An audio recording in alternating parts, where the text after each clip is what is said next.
ఇక బ్రోకర్ మాది ఏ floor? 201 madam, second floor అండి.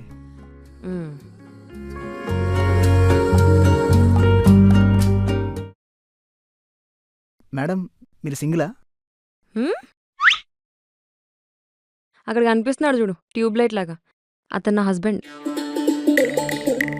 ట్యూబ్ లైట్ అన్నారు, అక్కడ ఎవరు కనపట్లేదు. అవునా? ఓయ్ ఒకసారి నవ్వు. ఆ, ఆ. ఇప్పుడు కనిపించిందా ట్యూబ్ లైట్? అది ఆఫ్ చేసి లోపల రా.